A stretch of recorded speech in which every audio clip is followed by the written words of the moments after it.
Hello, good morning and good afternoon. Welcome to this webinar today on seeing old problems through a new lens, recognizing and addressing gender barriers to equitable immunization. We're very pleased to have you all with us today. I think we may just wait a couple of minutes for more people to come onto the webinar, just to make sure that there's an opportunity for everybody to hear all parts of the webinar. So let's just wait a couple of minutes. And I see the numbers are rapidly increasing. And I hope everybody is appreciating all of the different events that are happening during World Immunization Week. There is much to celebrate with immunization, even as there are many challenges that remain, and we'll be talking about some of those challenges during this webinar. Let's just give it a couple of more minutes for people to join. Thank you.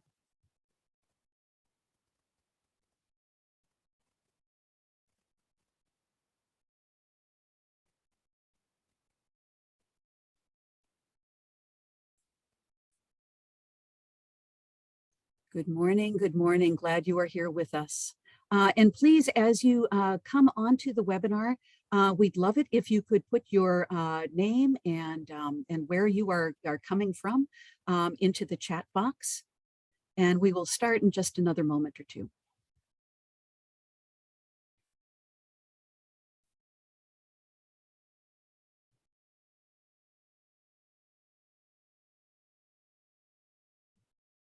Great, so we have MKA with us on the line, Momentum Knowledge Accelerator here in Washington. Great.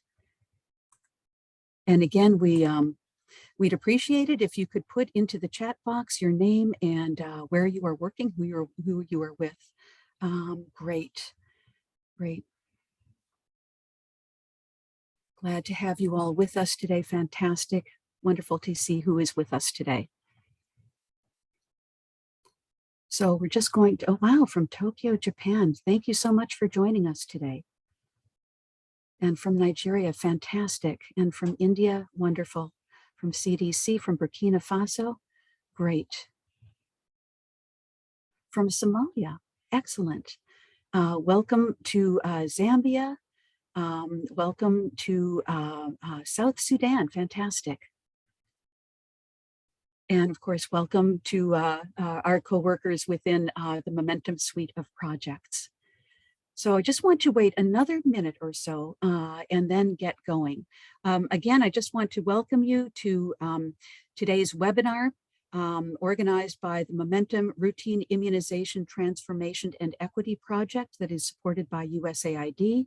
The topic of this webinar is Seeing Old Problems Through a New Lens, Recognizing and Addressing Gender Barriers to Equitable Immunization.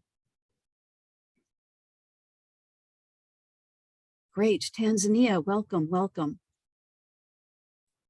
Bangladesh, fantastic to see you here with us. Okay, so I think I'm going to get going so that we don't lose too much time here. Again, I just want to welcome everybody today to this webinar on Seeing Old Problems Through a New Lens, Recognizing and Addressing Gender Barriers to Equitable Immunization. My name is Rebecca Fields. I'll be moderating today's webinar. I serve as the technical lead for the Momentum Routine Immunization Transformation and Equity Project. We are a USAID supported project. We work towards a world in which all people who are eligible for immunization, with particular emphasis on the underserved, the marginalized, and vulnerable populations, are regularly reached with high quality vaccination services to protect their children and themselves against vaccine preventable diseases. Before we get going with the webinar, I just want to do a little bit of quick housekeeping and review the Zoom environment for our webinar today. So first, we really would like to ask you to use the Q&A button that's located at the bottom bar of your Zoom window when you're asking questions during the presentation, or if you need any kind of technical assistance.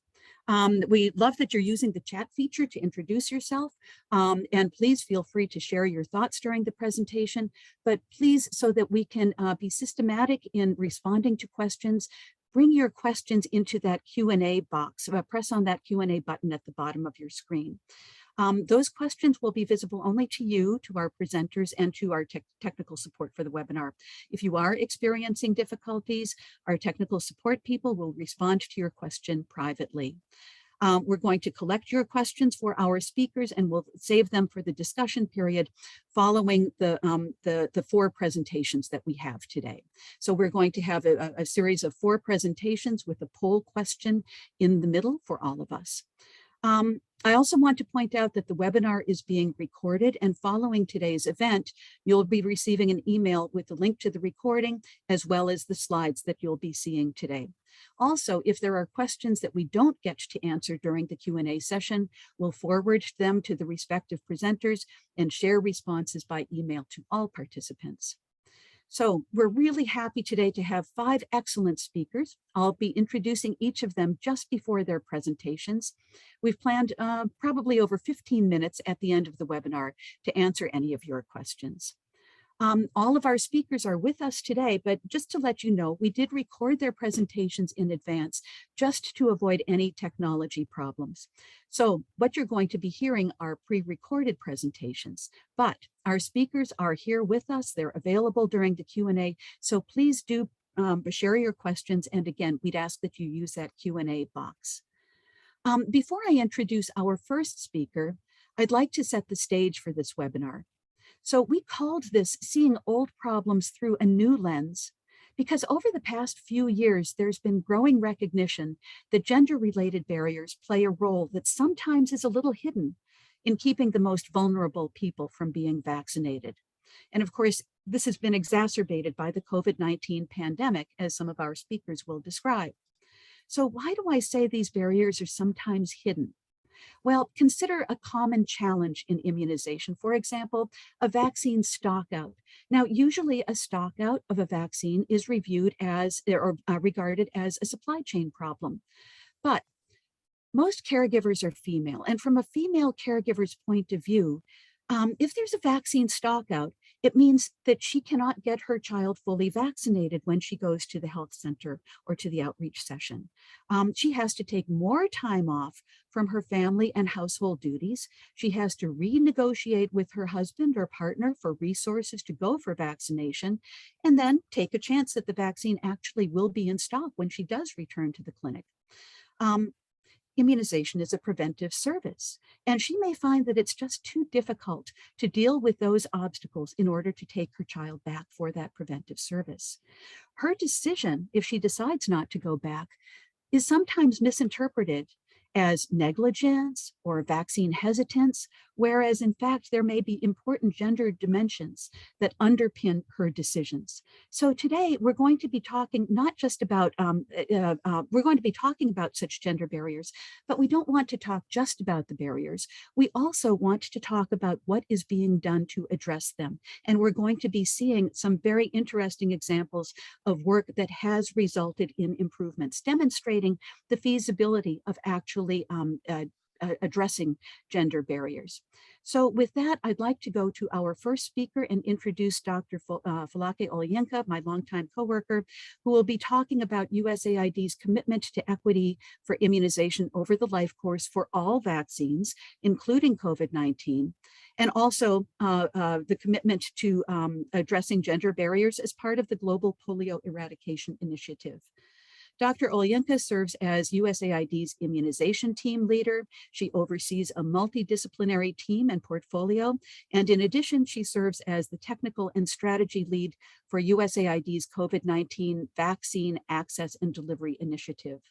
She is a medical doctor with over 25 years experience in clinical practice and public health, spanning management, global leadership roles, and with expertise in maternal and child health, but also malaria, HIV/AIDS, sexual and reproductive health, adolescent reproductive health, and certainly strengthening routine immunization systems and polio eradication.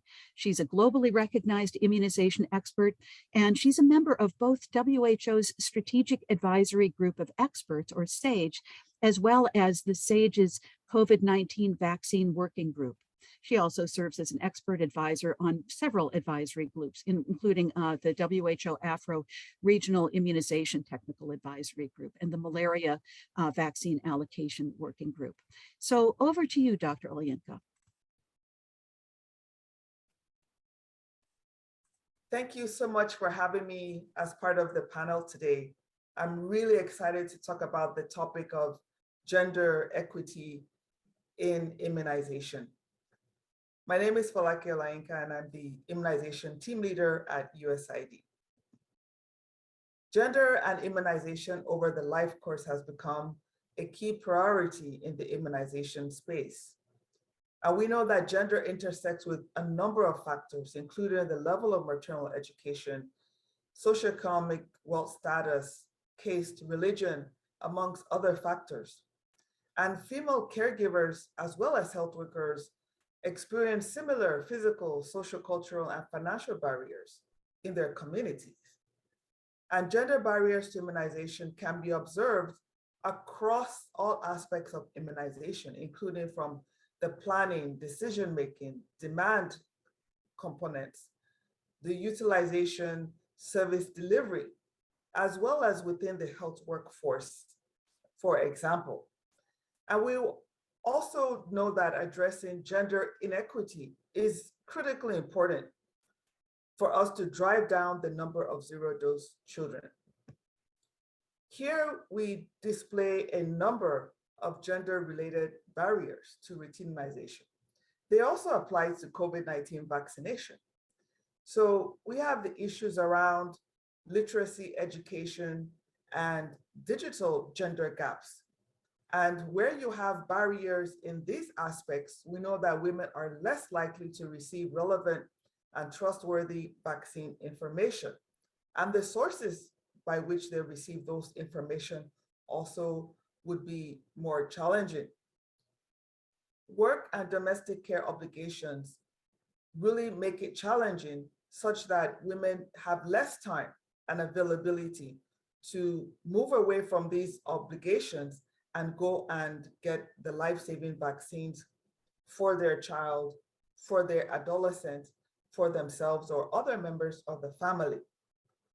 Experience with previous controversial immunization programs sometimes has a lingering, long-standing effect on the community and affects the trust women have in vaccination programs unless these rumors and misinformations on controversies are addressed.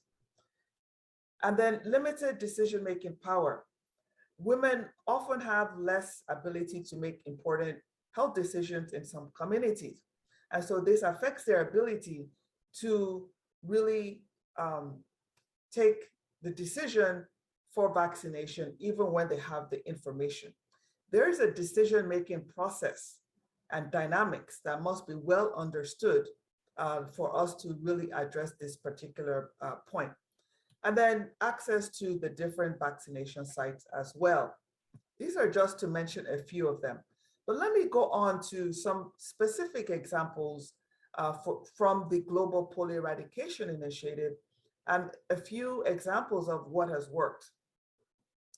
So some barriers come from cultural or religious practices that keep newborns indoors and away from outsiders or non-family members for the first 30 to 40 days of life. Within the Global Polio Eradication Program, this has hindered access to giving the newborn birth doses for polio vaccinations, which is really important in terms of priming the immune system and the gut of the newborn.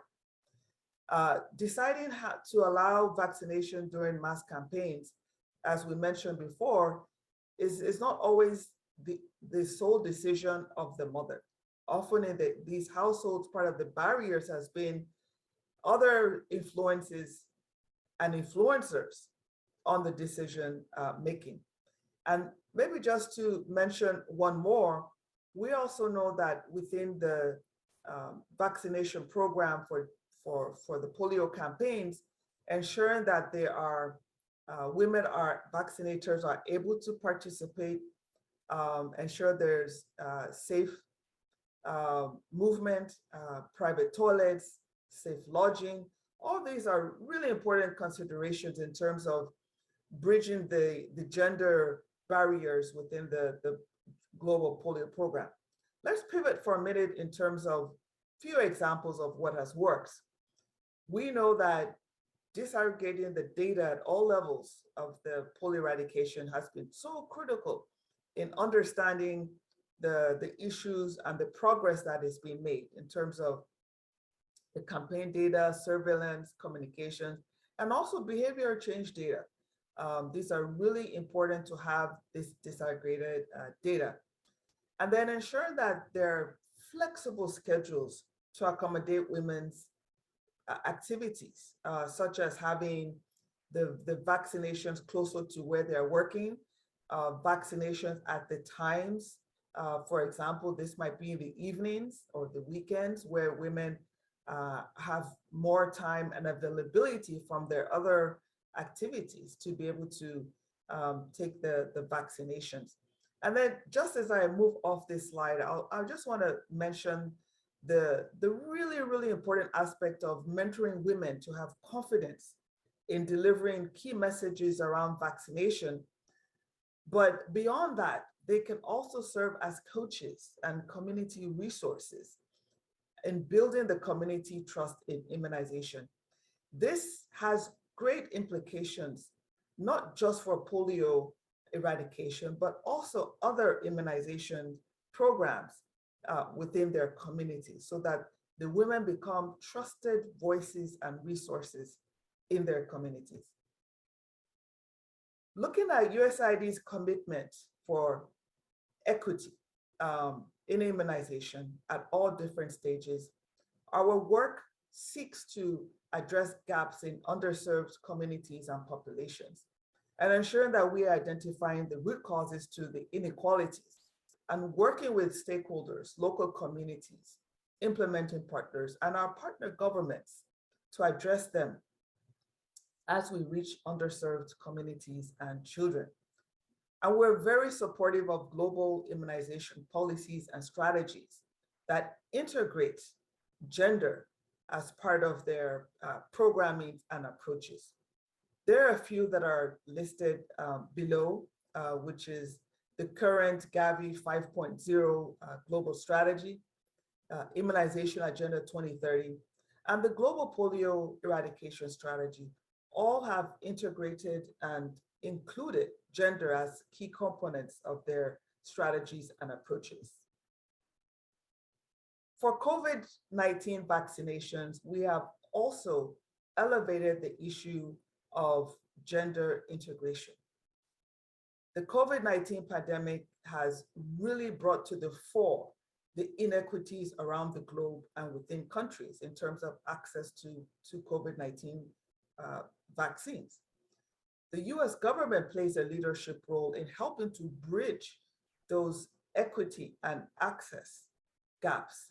And we've done this through a number of ways. One has been the $4 billion funding contributions to COVAX for COVID-19 vaccines around the globe. We have also been involved in direct donations and shares of COVID-19 vaccines with 1.2 billion doses that have been committed for sharing by the US government.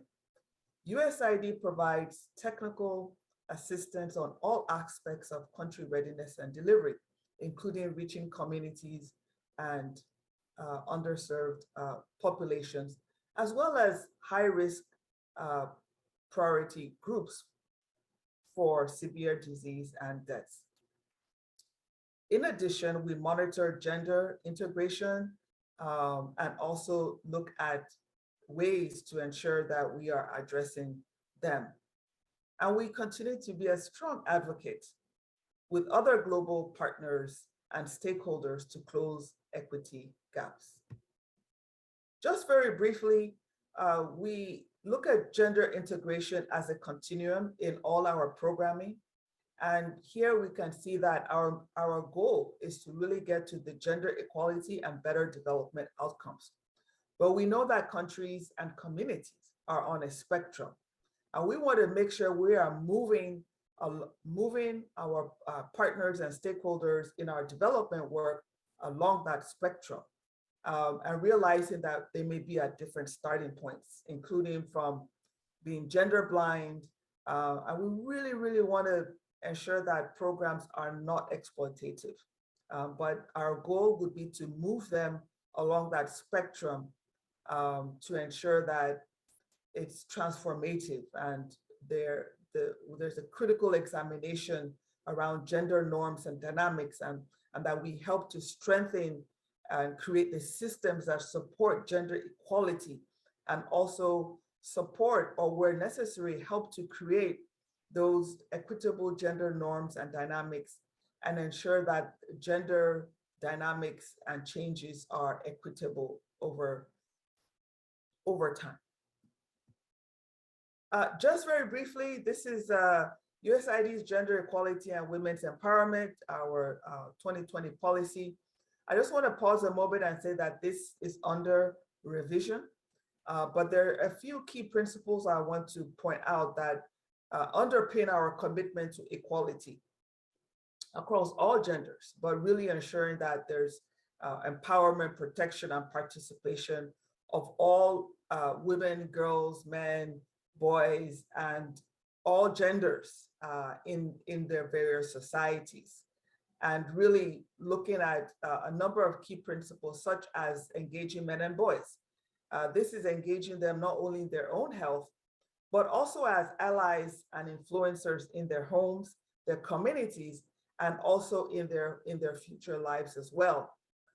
Maybe one more thing that I will highlight here would be to ensure that we are building partnerships across a wide range of stakeholders. We know that influences around gender equality has many stakeholders and influencers, including the men, the boys, but also community leaders, religious groups, government stakeholders, women themselves as key influencers of other women, such as older women, and different socioeconomic strategies that also empower women in their livelihoods as well are really important aspects of our policy to facilitate and promote gender equality as well as empowerment.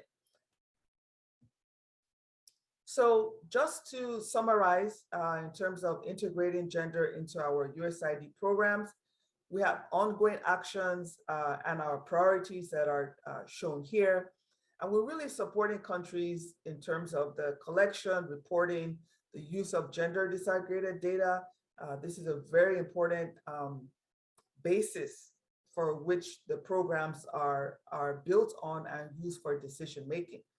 Understanding the root causes of the gender barriers to vaccination uptake, and ensuring that there's uptake accessibility for gender diverse peoples. Incorporating gender considerations when planning for human resources. This is really, really critical, as women play an important role in building trust, but also in terms of being key mobilizers of the community and mentors in their community. Having women in leadership positions and decision-making helps to make the programs more accessible, more relatable to the community social fabrics. And I would maybe just point out one or two more things, and that is really trying to facilitate opportunities to link and synergize with gender initiatives in other health areas beyond immunization, including HIV/AIDS programs, reproductive health programs, broader primary health care programs, and development and socioeconomic as well as education programs. So important to bring those synergies together. And then continue to advocate for and monitor the implementation of gender responsive and gender transformative approaches on all aspects of our program. And so with that, let me say thank you.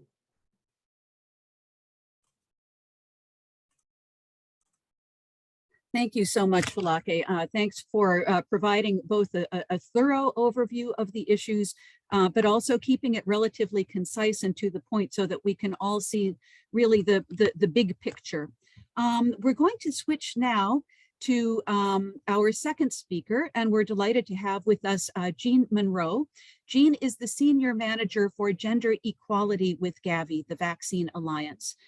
Jean will be discussing how reducing gender barriers aligns very well, actually, with Gavi's goals for equity. And she'll describe how Gavi is promoting gender equity through its strategies.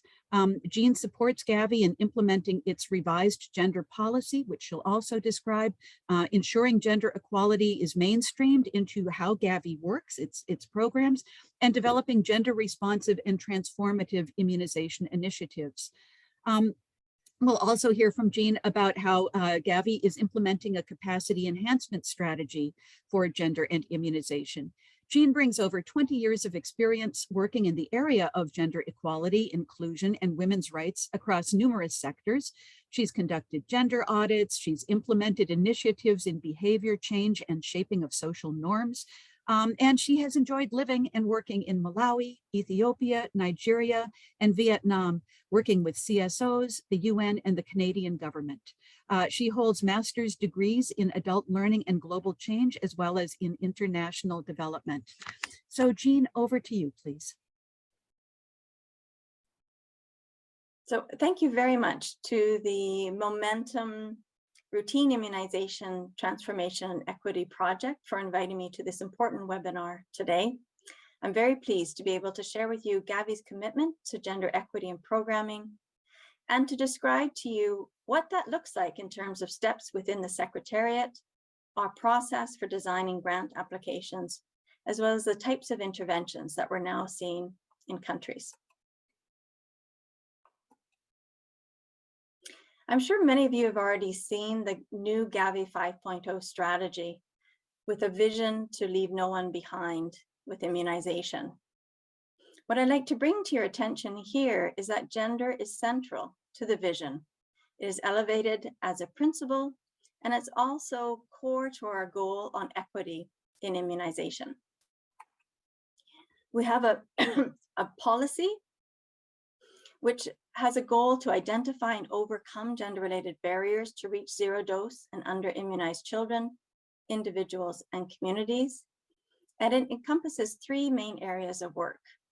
The first is to identify and address the underlying gender-related barriers faced specifically by caregivers, health workers, and adolescents. It encourages and advocates for women and girls' full and equal participation in decision-making related to health programming and well-being, and in the specific pockets where they exist, to overcome differences in immunization coverage between girls and boys. Within the Secretariat, we've taken a number of steps to mainstream across our practices. The first is to galvanize our support and to enhance our capacity and understanding and skills. And we've done this through providing informal learning sessions, webinars, and sharing stories on gender and immunization. We've also developed formal training courses. So one we're developing with George Washington University through the Gender Pro program, and we've developed a specific immunization track for that course, and there'll be a short course which is about a month long and a long course, and these are intended for Gavi Secretariat and Alliance partners. We've also partnered with Bull City Learning to increase the number of videos that they have available for health workers on gender and immunization, as well as we've developed 2 courses with them, which will be online through the Immunization Academy, one for health workers and one for supervisors, again, addressing the gender-related barriers in immunization programming. The second step we've taken is to increase our coordination across the Alliance to ensure that we have more complementary programs and to build on each other's programming guidance and lessons learned. Our third approach is refining our approach and guidance. And we've done this by developing guidance to have an inclusive and diverse full portfolio planning process. So that's the process that Gavi uses to develop grant applications. And we're also promoting the use of participatory approaches such as human-centered design, which we've seen as a really effective way to bring out communities' identification of gender-related barriers. Our zero-dose strategy integrates gender-specific considerations, and we've developed program funding guidance, which includes very practical gender-specific interventions at all the different stages of an immunization program. We've set expectations for gender integration in our applications, monitoring, and reporting systems. So we have guiding questions throughout our grant application. That means from our situation analysis to the theory of change, to the work plan, to the M&L plan, as well as the budget. And this is the first time that we've asked countries to mark to what degree activities will address gender-related barriers, and they'll be marking that in the budget. We also have a new fund available to support testing and sharing of information around gender responsive and transformative approaches. And this is a way to build up evidence and understanding around these areas. So that's what's happening within the Secretariat. At the country level, we're supporting countries to use the IRMA framework. That's the Identify, Reach, Measure, and Monitor and Advocate framework. So the first step there is to help countries identify where, who, and why they're zero-dose children. And we've integrated gender in there by asking the question, what are the barriers faced by caregivers, health workers, and adolescents? On the reach side, this is about tailoring strategies that will be sustainable, and they'll address both the supply and demand side within the immunization program. And there we've also supported countries to identify the gender-related barriers and ensure that they're addressed through specific interventions. The next step is to measure and monitor. And this we're moving forward by ensuring that the monitoring is happening on a much more rapid pace than has been done before. And we're encouraging sex and gender-related data to be measured and monitored. And then, of course, on the advocacy side, that's the step to use evidence to make a case for political attention and resources. And for gender, we want to ensure there that we're building the evidence and we're strengthening the political will towards addressing gender barriers. So if we take that framework and we look at zero-dose communities, we often see high zero-dose populations in urban slums, in remote communities, and populations in conflict settings. And if we do a gender analysis, we can find different types of gender dimensions in those different communities. And again, this is an important step that we're doing with countries to ensure that they have identified what the barriers are. Another really effective way that we've helped identify what the barriers are is using something called the Behavior and Social Driver Framework. And this really asks the question, what drives uptake? And you'll see on the left-hand side, we ask people what they think and feel around vaccine benefits and safety, and also what the social processes are in terms of their decisions around going for vaccinations. And it also looks at motivation, so families' intention to get the vaccines for their children. And although this is out of the power of caregivers, we also look at the practical issues that they face to access the vaccines. So we see these as core steps that an individual will take and have to go through in order to get their children vaccinated. And if we look at the social processes, there's some key questions that we've learned have given us really important information to help design effective immunization programming. So for example, using this framework, there are survey questions which ask about decision autonomy. And it asks, in your family, who has the final say about whether a child will be vaccinated? Or there's a question about travel autonomy. So if it was time, would you need permission to take your child to the clinic?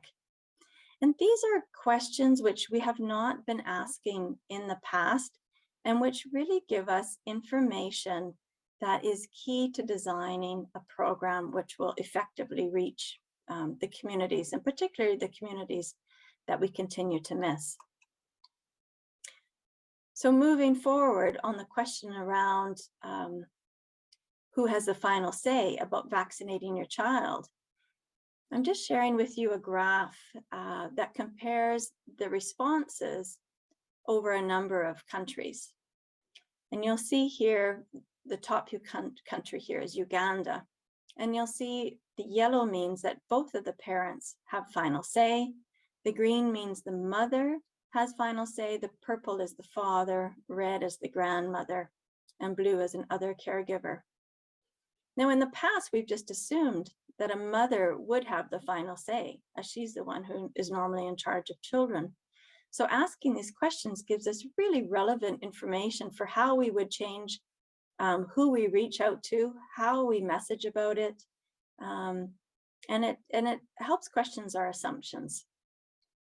So that's just one step that we're taking or working with countries to use this framework to help get more detailed information for more effective programming. And there's a number of other interventions, based on that information, we've developed other gender responsive interventions which are addressing different barriers. So again, along the lines of who has the final decision, we're looking at different approaches that promote the involvement of fathers in immunization. So we're working in Zambia, Mozambique, Togo, Afghanistan to promote involvement of fathers. In India, we are integrating services and as well having a duo health ambassador. So both men and women health ambassadors work with parents, so both mothers and fathers, to improve fathers' involvement in immunization services. In Somalia, to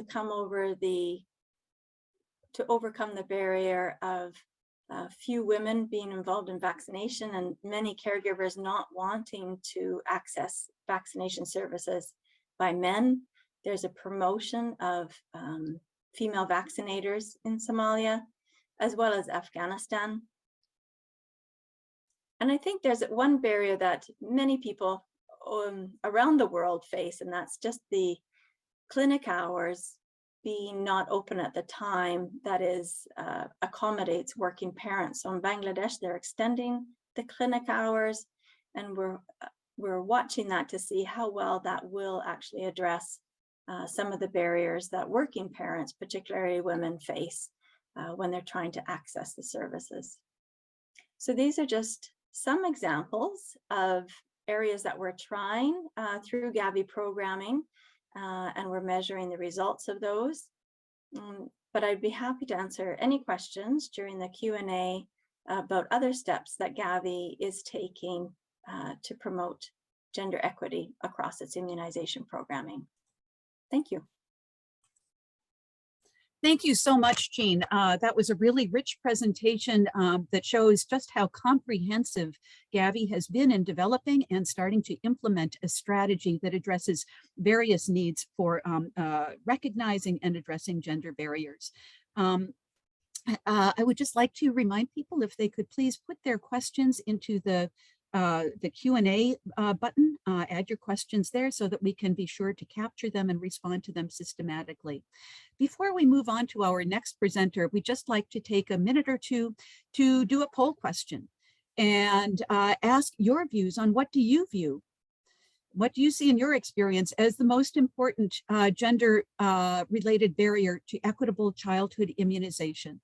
We've got about 6 different options here, as well as the option of other, if you choose to write something into the chat box. That is possible as well. And we would ask you to just select one.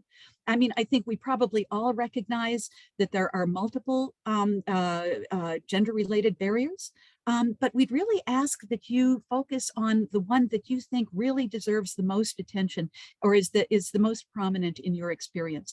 So we're just going to take a minute or two, to about 30 seconds actually, to provide your response. And I think you've seen where you can do that. And if there are any issues with that, just let us know. And then we'll take a look at the responses before we move on to the next speaker.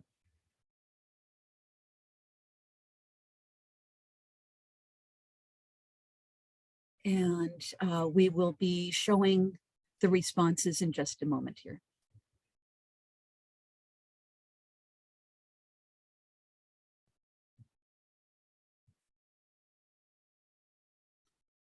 Okay, so very interesting to see, excuse me, that we see, and I'm not sure how many responses we have here. 105, okay. We've got about 20, 15, no, 16 responses, sorry. And I'm not sure if responses are still coming in. I can't tell. But what we're seeing here is that what comes out as the top 2 for those who have submitted responses thus far are mothers facing conflicting priorities and responsibilities, and mothers facing lack of support from other family members for taking the child for vaccination. So thank you very much for that. Those are issues that, as I think you were hearing a couple of moments ago, both from Folake and from Jean, are very important issues that need to be addressed. And again, taking into account what is important from the caregiver's point of view. And again, usually we see that the caregivers are female. And thanks again for your comments in the chat box. We certainly welcome them. And again, we would ask that if you do have questions, please put them into the Q&A box with the button that is at the bottom. So moving on to our next speaker, I'm pleased to introduce Dr. Sophia De Almeida. She works in the social and behavior change section in UNICEF's East and Southern Africa Regional Office.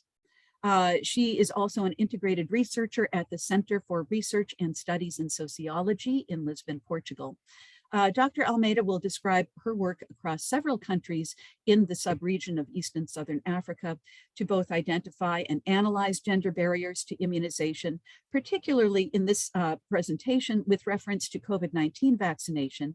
And she's also going to describe the measures taken to reduce barriers and share some of the really exciting emerging findings. Dr. Almeida has been working in social and behavior change, advocacy and communication in international development and humanitarian action with the UN and with international NGOs for about 12 years now. In her current position, she provides technical assistance to over 21 country offices in East and Southern Africa. She coordinates and supports data collection initiatives, particularly related to demand for immunization, and works on the development of tools, guidance, and analysis to inform planning and decision-making in that subregion. She also coordinates the technical working group on vaccine demand for this subregion's COVID vaccine readiness and equitable delivery working group. So with that, over to you, Dr. Almeida. So good morning, good afternoon. I'm delighted to be here today to present some of the work done across Eastern and Southern African countries on gender and immunization with reference to COVID-19 vaccination. I will share social and behavioral findings and programmatic recommendations to contribute for equitable vaccination.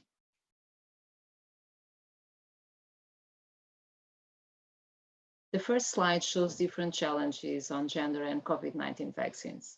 According to WHO AFR dashboard in July 2021, women represented only 27% of the vaccines administered. However, only 11 countries out of the 19 countries that were introducing COVID-19 vaccines at that time were reporting disaggregated data by gender. In December 2021, the data shows some improvements. Where data is available, women represented 43% of doses administered in 12 countries in as a region. A significant disparity was identified due to different reasons: limited disaggregated data timely reported, unequal uptake of COVID-19 vaccines, and several access-related challenges to get the vaccine.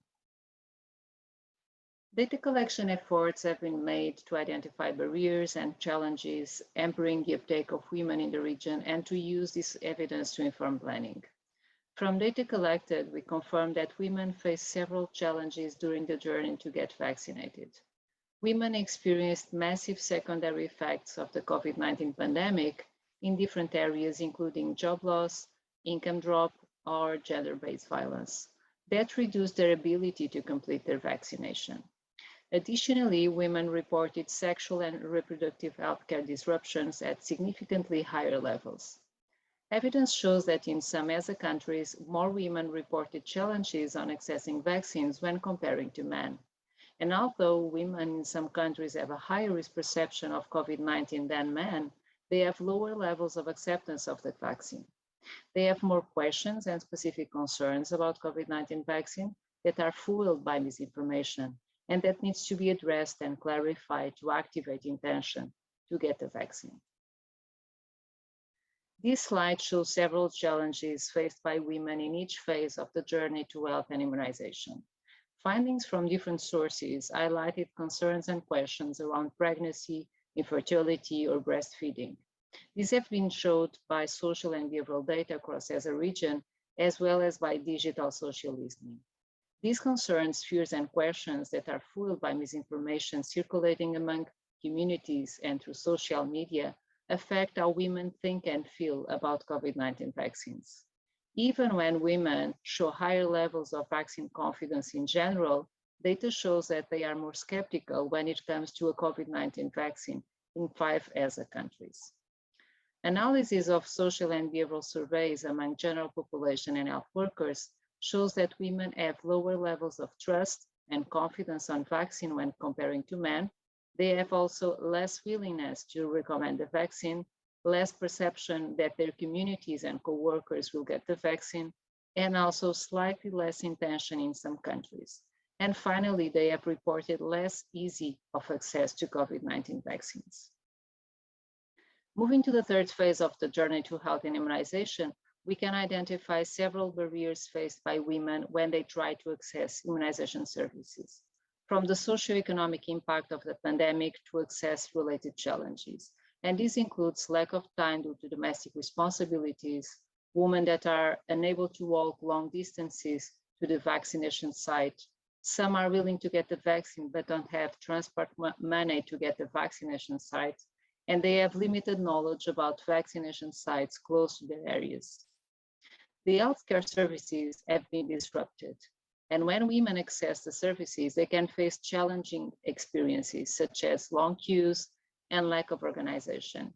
Some goes to vaccination sites expecting some clarifications to take informed decisions, and some can turn around without being vaccinated for several reasons, such as limited information, unavailability of vaccines, or long time waiting. And after the service, there's a need to continue monitoring the situation. So what can be done to address those challenges? We have been providing a set of programmatic recommendations based on evidence that have been implemented in the region. Trust in vaccines, in services, in different actors can play an important role on accessing immunization services. That's why it's so important to invest in trust-building interventions by providing safe space for discussions with experts and facilitate community-led conversations to clarify questions on vaccine safety, efficacy, on adverse events following immunization, and to address concerns and perceptions to reinforce trust in vaccines. Also amplify new evidence as it becomes available and fight message fatigue to dispel myths and misinformation. Engage with key stakeholders, as men play an important role in decision-making about vaccines for women. Their participation may also be essential to making sure women can access immunization services. It's also important to publicize the prevailing social and work norm by showcasing female key influencers, religious and community leaders, and health workers getting the vaccine, as well as positive women interest stories. partnerships can also play an important role, not only to build trust and increase positive social norms, but they can also play an important role on improving access. So partnering with women organizations, faith-based organizations, and other community-based groups is important to ensure that gender perspectives are considered in planning, including micro-planning exercises on designing and monitoring, as well as improving access to vaccines. So what we need to consider to improve points of service is to adapt service to women needs, which means, with consideration to local dynamics, increase the number of vaccinators, female mobilizers, and sites for vaccination. Also deploy community mobilizers to areas with low immunization rates, particularly in settings where facility-based health services are not easily accessible areas. Also consider delivering vaccination services in places where women congregate, for example, markets, churches or mosques, workplaces, or food distribution sites. But outreach, it's not the only way. So consider integration of COVID-19 vaccination into existing service delivery and explore partnerships with private sector to improve transport, for example, providing travel vouchers. So by adapting services to women needs, we are ensuring better services provided. And therefore, we are improving experiences, building trust in healthcare workers and health services. To improve experiences of care, we also need to ensure healthcare workers' training preparation. And finally, we need to ensure adequate monitoring and evaluation framework and commit to obtain gender disaggregated data for priority health indicators, both national and local levels. This slide provides a country example showing how evidence-based intervention can contribute for equitable vaccination, scaling up COVID-19 vaccination among women. South Sudan is one of the countries facing gender-related challenges. Here, UNICEF supported quantitative and qualitative research using woman-centered design approach and behavioral and social driver survey to understand the whys hampering the uptake in regions with low performance in order to better inform planning and decision-making. Some of the key findings are in line with the regional trend, that women trust less in vaccination, they are more hesitant and face more access-related challenges than men. And based on these, were developed and implemented some of the programmatic recommendations already presented in the previous slides. Also, a strong evidence-based advocacy for outreach sites beyond the fixed points was made alongside with other activities, such as radio talk shows with two-way communications, tailored messages based on qualitative findings about gender-related issues, and a robust community mobilization. And the implementation of those interventions was critical to increase uptake among women from 26% in September 2021 to 48% in April 2022. So this final slide is to highlight the importance of behavioral insights to inform planning and decision-making to contribute for equitable vaccination. Social sciences and qualitative research are needed to understand and provide evidence to address disadvantages and to uncover the root causes of inequity. We need to understand where inequities exist, but also who they affect and why they exist. We need to ensure time series data collection to understand social and behavior change. And an important step for integration of COVID-19 vaccines into routine immunization is considered disintegration on data collection, analysis, and use for COVID-19 vaccination, but also for routine immunization and other health services, adjusting tools and using opportunities for combined exercises.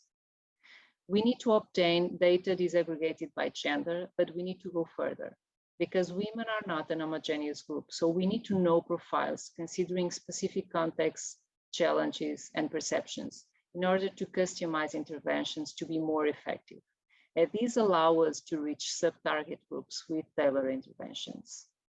So invest in trust and self-efficacy, ensure evidence generation and use of data to inform planning and improve access can contribute significantly to achieve the goals of high and equitable vaccination coverage. Thank you very much for listening. Thank you so much, Dr. Almeida. Thank you for introducing the slides about the journey to vaccination, not just the obstacles that are being faced by women, but also some of the potential solutions. Again, the idea that there are things that can be done is critical to actually spurring the taking of action. So we have heard now from speakers from the global level with USAID and with Gavi, as well as from the regional level. We're going to move on now to hear about country level activity in India. And I'm delighted to introduce our two speakers from India. Anamega Bhatnagar is the Risk Communication Lead on Momentum's Routine Immunization Transformation and Equity Program in India. She has particular interest in innovative models in healthcare and developing technology-driven solutions for improving healthcare. Dr. Anuradha Sunil Kirnar is the medical director of the Indian Society of Agribusiness Professionals, or ISAP for short, which is a sub-awardee to the Momentum project in India, Momentum Routine Immunization Transformation and Equity Project in India. She completed her medical degree at Madras Medical College. She's a member of the Royal College of General Practitioners of the United Kingdom and holds a diploma of the Faculty of Sexual and Reproductive Health. She worked with the National Health Services in the UK for many years in primary healthcare and acute hospital trusts. She has over 25 years of experience in healthcare across the entire healthcare spectrum. So we're going to start off with Anamega Bhatnagar providing an overview of the work around gender and immunization that Momentum Routine Immunization Transformation and Equity is doing in India with specific applicability to COVID-19 vaccination. And then Dr. Anuradha will discuss the action of ISAP to recognize and also mitigate gender barriers and promote COVID-19 vaccination among specific populations. So over to you, Anumega. Hi, good evening, everyone. I'm Anumega Bhatnagar, Risk Communications Lead with Momentum Routine Immunization Transformation and Equity Project. And I'm joined by my colleague and partner, Dr. Anuradha Sunil, who's the Medical Director with Indian Society of Agribusiness Professionals. So as we all know, India has been implementing the world's largest COVID-19 vaccination campaign. And one of the most challenging aspects of the campaign has been to mobilize and convince women to get vaccinated, as the fear amongst women has been higher as compared to men.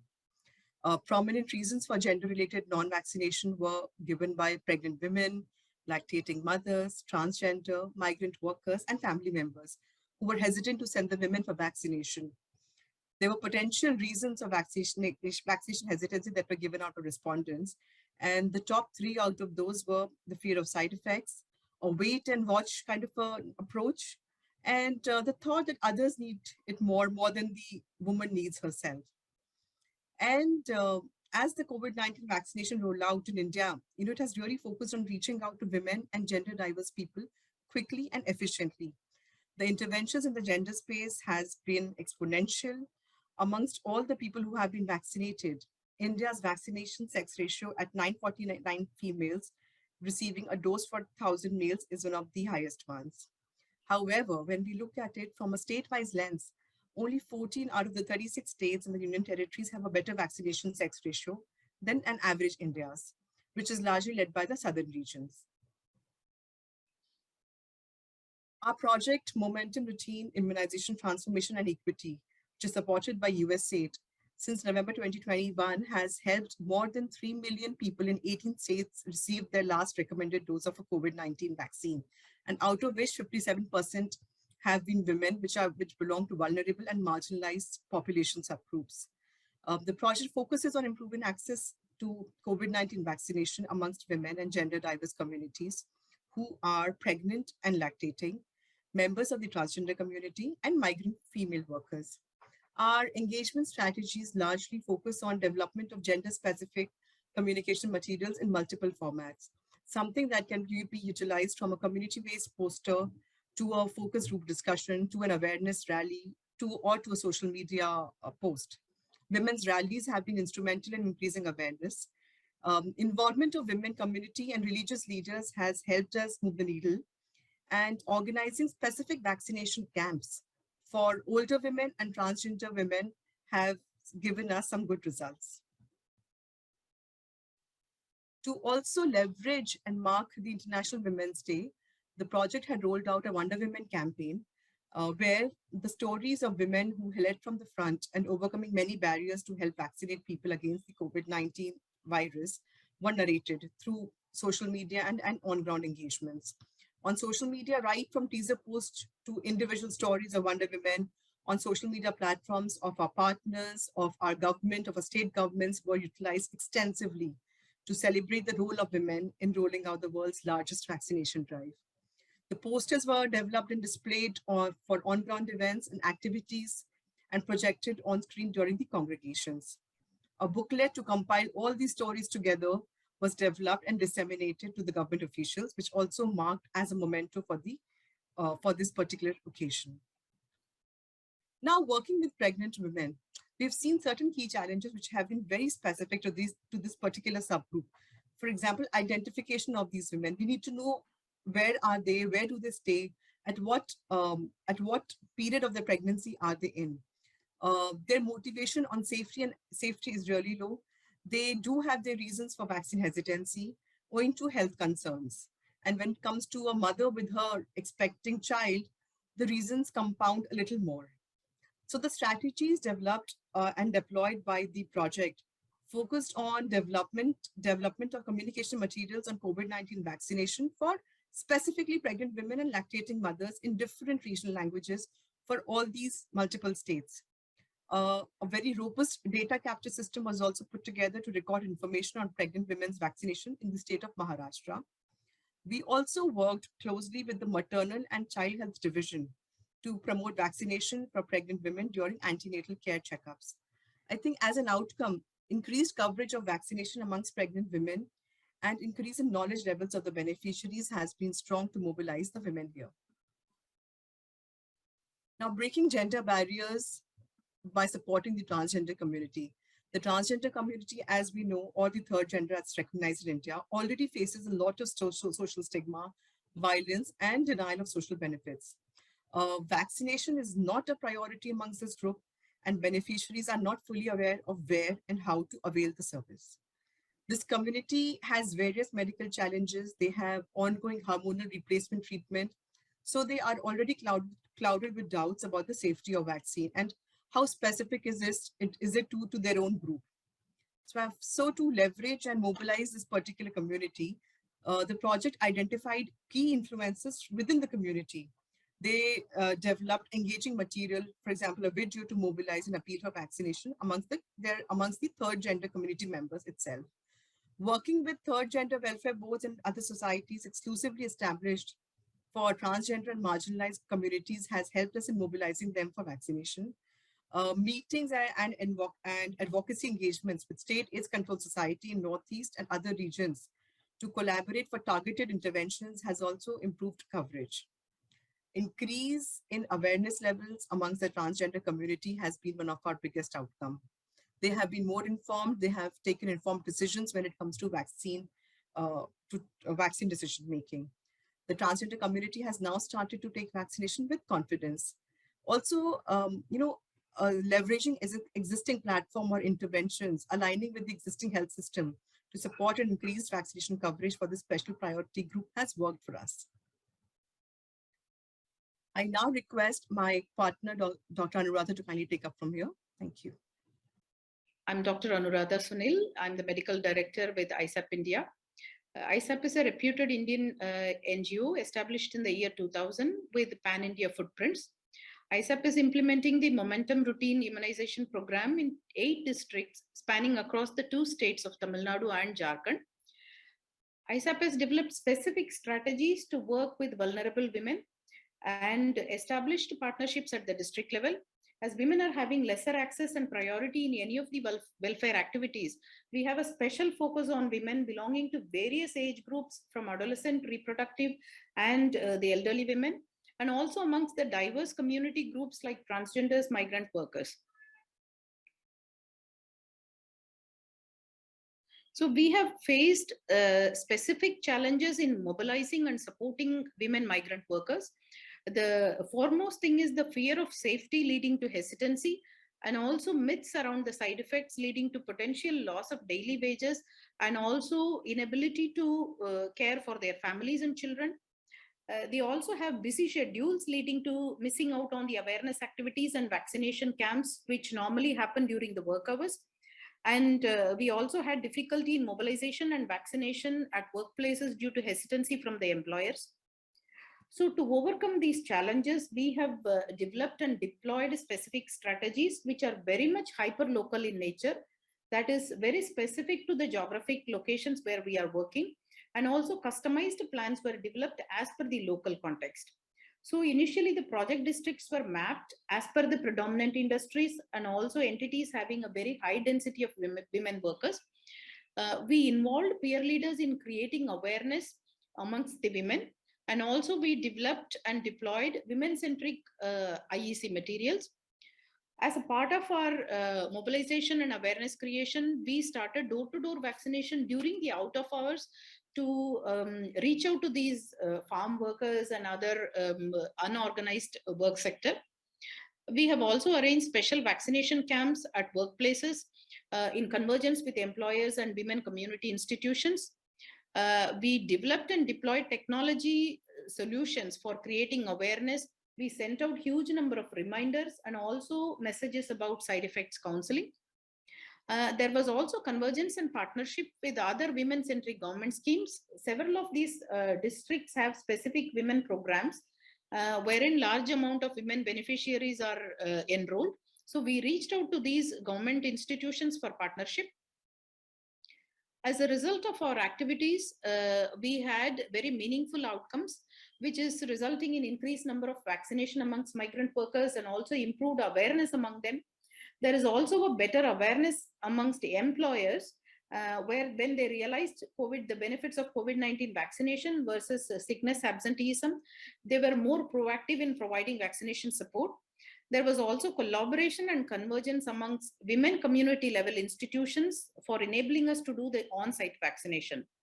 So we can see very beautiful pictures of reaching out to women workers in specific industries like matchbox industry, peanut candy factories, farm laborers. These are some of our target groups who we have enrolled for vaccination. Thank you.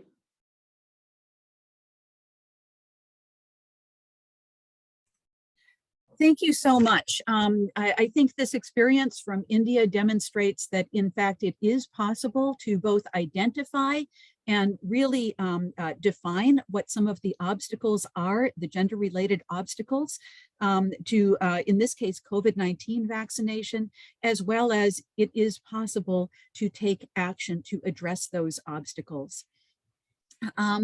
Just a couple of things here. We're going to move into the question and answer period right now.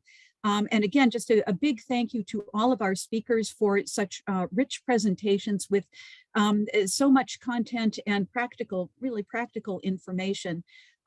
We will be posting links to some of the relevant documents in the chat box, documents that we have received from Dr. Almeida and Jean Munro. We'll also be including links to those documents in the follow-up email message that we send to all people who have registered for this webinar, even those who were not able to participate directly today. So there will be opportunities to get the slides, get the recording, and get access to some of the relevant documents. So we do have a number of questions that came into the question and answer box. And again, if you have more, please do provide them in the Q&A box.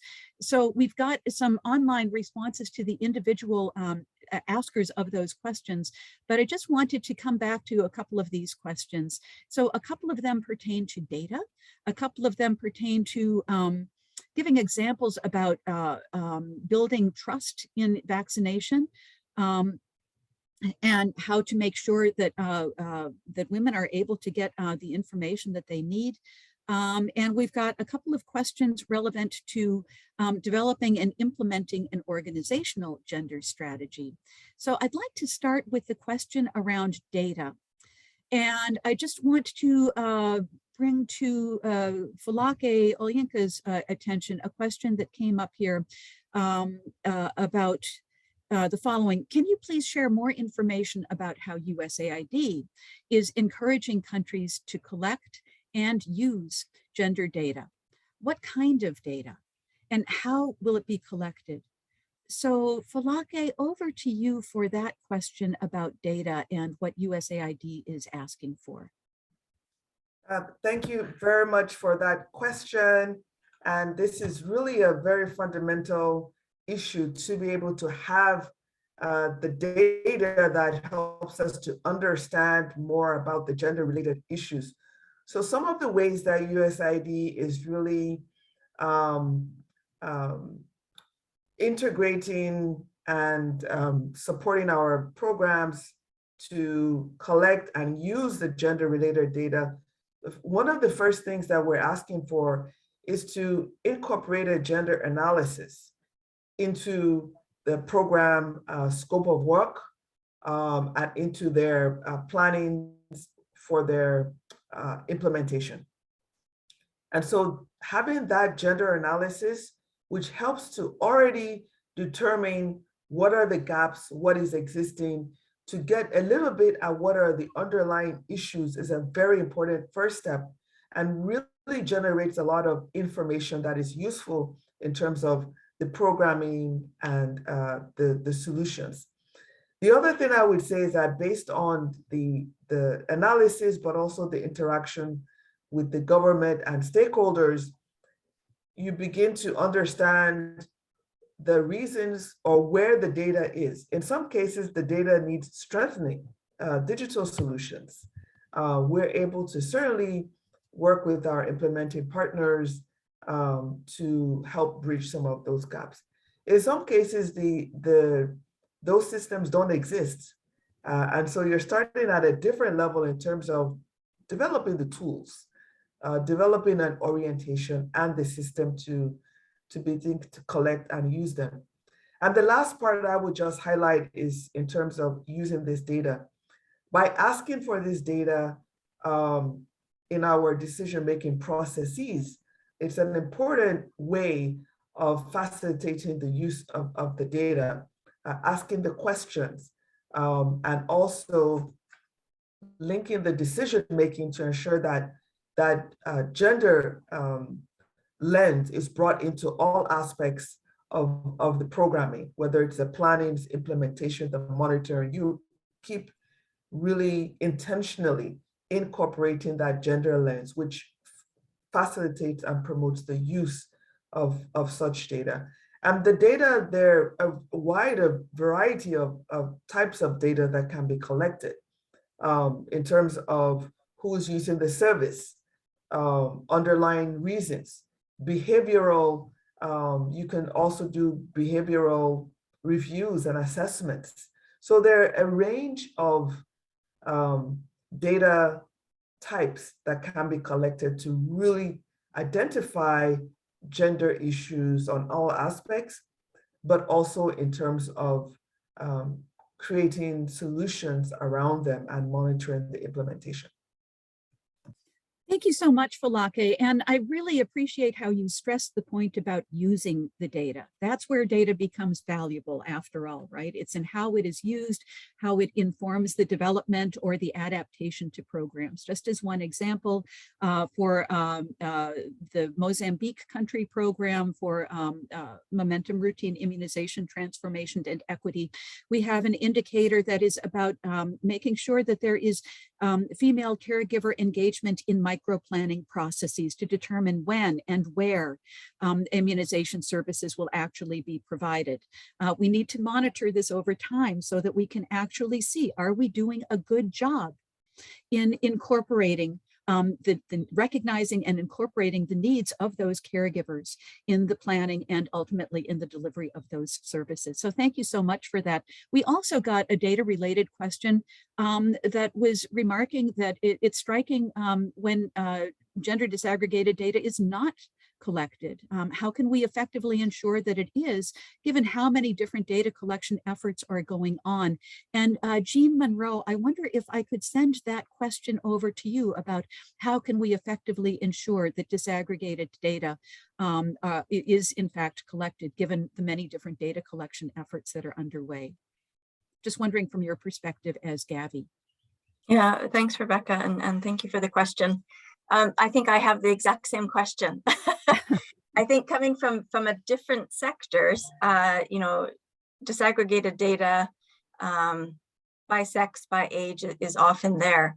And I was surprised in the immunization sector, it's not. But what I've also understand is oftentimes it is collected, but then not reported. So that's kind of a different layer of the question. And then the other issue is that you know, there was a Usaid recommendation that or sex disaggregated data wasn't required for children's immunization because at the global and national level, it's often very much even, the coverage rates between boys and girls. But unfortunately that,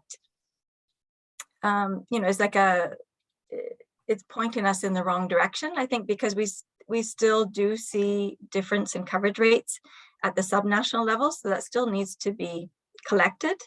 And certainly with the COVID-19 vaccine, it's great. It's that it's now being collected and promoted through different projects as well, this real big gap in vaccination rates. So I think that kind of points us in the direction that we still do need to collect it, we do need to report it, and then we do need to use it in terms of focusing our designs and intentions of our programs. Thank you so much, Jean. And just one thing I would add to that is that we are seeing a lot of transitions in immunization right now. We are seeing a move towards more life course vaccination, with vaccines to be given to children of school age and older. And it may be that some of the sex disparities in terms of coverage and doses administered that are less apparent, particularly at national level, in vaccination of infants may emerge as being more prominent and more important as children get older and their gender roles become more evident. So thank you for that. We have a couple of questions now that I just want to get to. One is a person asked, you mentioned that women can be less likely to receive relevant and trustworthy vaccine information due to their gender. What changes would you like to see how information is delivered in order to address these challenges? And for that question, I'd really love to hear more from some of the country and regional experience. And I'd like to start with our speakers from India, Olayinka and Dr. Anuradha. Could you speak to that, please? What changes would you like to see in how information is delivered to really reach women for vaccination? Thank you, Rebecca. So, Rebecca, I think first when we started with our interventions, I think it was important for us to realize that the needs of our gender subgroups whom we talk about are very different. Though they exist in the same ecosystem, but their challenges, the possibilities to connect with them, the opportunities that we have is very varied from the regular mass beneficiaries. Once that was identified, the challenges were articulated, I think having the communication material adapted for them specifically, approaches designed to cater to them, taking the vaccination to the settings where they are, which would be simplified for them to access, were important. So I would, if I have to pick 2 or 3 keywords that will help me describe our learnings better, I think customized communication and providing better access would be appropriate when we work with them, and these learnings can be scaled up to different priority groups as well. Thank you so much. Thank you, Rebecca. And I'd also like to pose that question then to Sophia De Almeida, just drawing on your experience in the Eastern and Southern Africa region. Are there any points that you would want to add to that based on your experience there? Thank you very much. I think the first and most important, we need to hear from women. So we have been working really hard on that. First, we need to include and ensure their perspectives. We need to know what are the gaps, what are the preferred channels, what are also the levels of literacy and so on. So we need to adequate communication. We need to use preferred channels, and we need to address their questions, their concerns. And this drives us to another thing that is super important, is trust. And a lot of interventions and programmatic recommendations that we have been providing focus on trust, creating safe space for discussion so women can address their concerns, their specific questions. There's a lot of specific questions, gender-related questions, circulating, misinformation and rumors, fueling this exigency specifically. So we need to really understand, and again, data plays a really important role on that. We need first to understand what are the needs, what are the preferred channels, what are the level of literacy, because this varies not only country by country, but within a country, we have very different realities. So we need really to understand women are not an homogeneous group. So we really need to know profiles within each country to be much more effective, tailoring and customizing interventions to really address those barriers. Thank you so much, Sophia. And I think your response also speaks to another question, a related question that we received, asking, can we speak more or give some examples of the controversial vaccination programs, which I think Folake had mentioned, and that some communities have experienced, which can reduce trust in vaccination. And I think some of what you were just talking about with regards to trying to build trust is so important. I wonder if there might be any examples you could give of efforts to actually overcome a lack of trust. Yeah, sure, I can provide some. Actually, I think trust is really one of the key areas that we should consider, some lessons learned, let's say, to address gender barriers. And trust in vaccines are really connected. We saw this from data, from all the work that we have been done, now focus on COVID-19 vaccine, but actually I think this is not just applied for COVID-19 vaccines. Yeah. Trust is related to trust in science, trust in health workers, trust in health. So investing trust building interventions can really improve demand for immunization, and specific activities that we have been implementing with a good implementation and results are this safe space for discussion, so women can address their queries to trusted sources, increase number of female social mobilizers, for example, partnering with women organizations to create these, to facilitate community dialogues, but also to improve access, also engaging with men to transform gender norms. So there's a couple of interventions, and also using qualitative research and those findings to adjust and adapt messages that really goes to directly these questions and queries that women have. And these are some examples that really show some good results in some countries to increase vaccination and actually to increase trust in vaccine and immunization services. Thank you so much. And actually, just to stick with you for another minute, Sophia, we had a question about what have speakers found are some of the biggest challenges to developing and implementing an organizational gender strategies? What have we seen as some of the lessons learned for doing this? And I'd be curious to hear from you, as well as from Folake and from Jean. So maybe we could start with you, Sophia. Sure. I think that one, I would say that starting with our own organization, establishing and using existent guidance, ensuring all program staff are really committed with this gender equality and also gender transformative programming. Again, partnering with women organization, ensuring gender perspective are considering on planning, designing, monitoring, apply gender sensitive indicators to measure progress, and really we really need to commit to obtain gender disaggregated data. I'm really insisting on this because it's really important. It's something that we have been really working hard, not just only with UNICEF, but also through the regional working group, developing tools, guidance, resources promoting this use and to commit to advocate for this gender disaggregated data. And this is very useful to inform planning. And then we use these findings, you mentioned before, how we use these findings. We use these findings to translate into programmatic recommendations, really to implement, and then we need to measure what are the progress, what are the lessons learned, so we can extend and maximize the use of these and all these lessons learned.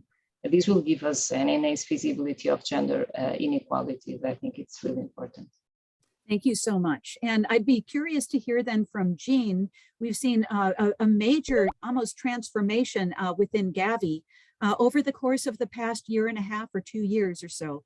And I wonder if you could also speak a little bit to how that came about and what really drove some of that, what was the impetus for moving towards the kind of comprehensive gender sensitive strategy that we now see with Gavi 5.0?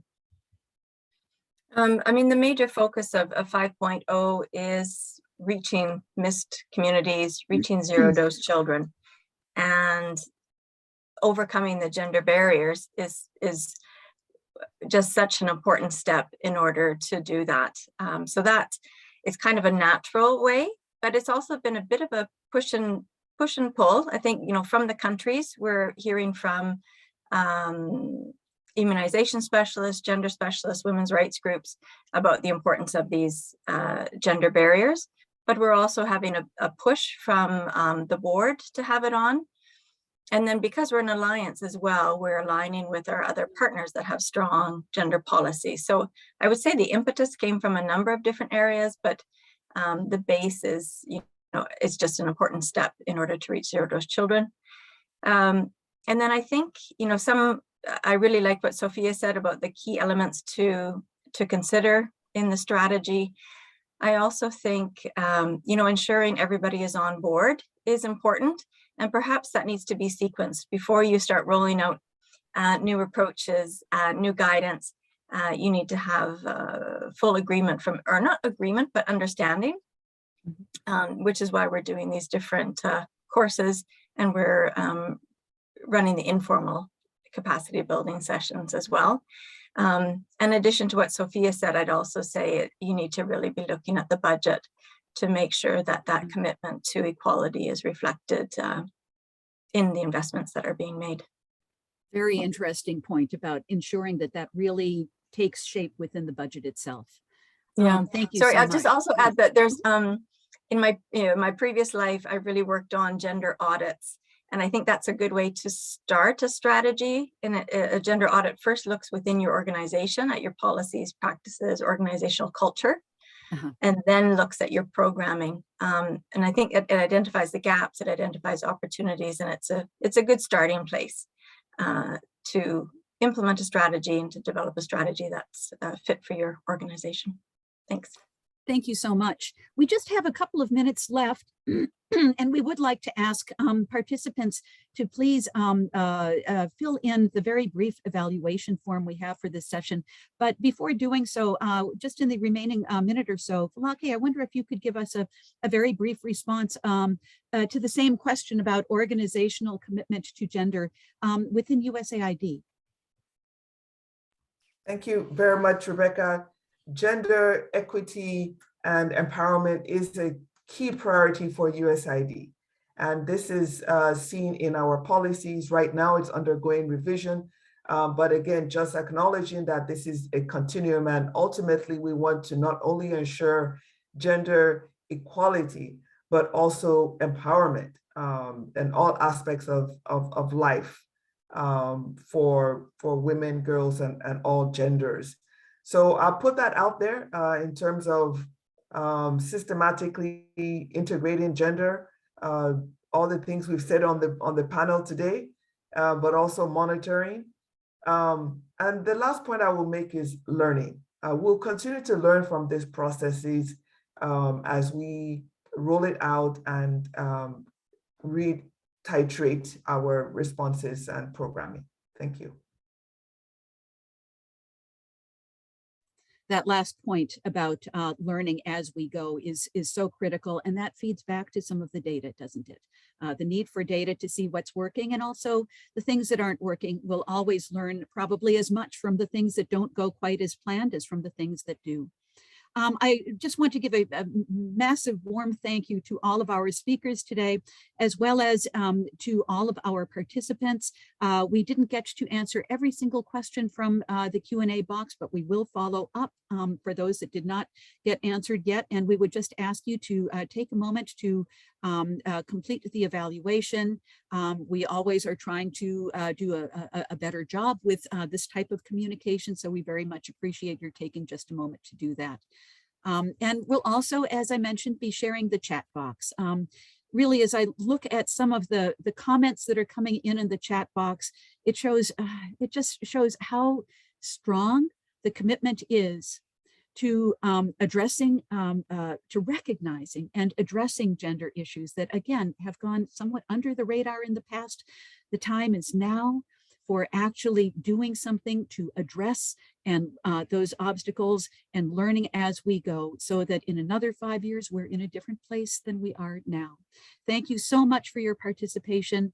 And I hope you have a great rest of your day or rest of your evening. Thank you so much. Goodbye.